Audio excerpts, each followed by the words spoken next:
yeroo tokko hojjettanis waan baay'ee gootanii isiniin darbu.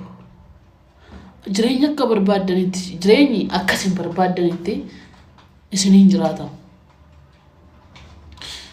Kanaafiyyuu biyya lafaa kanarraa wanti boqonnaa namaa kennu yoo jiraate du'a qofaadha.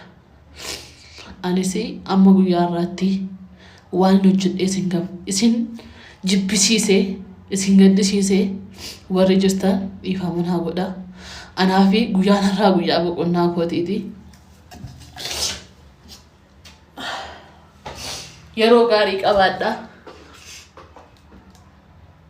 Jechaan qabu bakka. Anaaf kun guyyaa dhumaati. Guyyaan boqonnaa koos har'adha. Isin jaalladha. Yeroo gaarii qabaadhaa. Guyyaan kun akka dhuftu ergixeenyaan tureani. Kanaafiyyuu anaan amma jireenyi nagayeera. Hojjedhee jireenya jiraadhus argeera.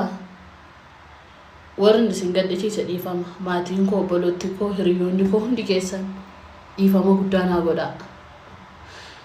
Anaan kana booddee boqonnaa kan naa kennu hojii yookaan gaa'ela osoo hin taane kana booddee boqonnaa naa kennu du'a qofaadha.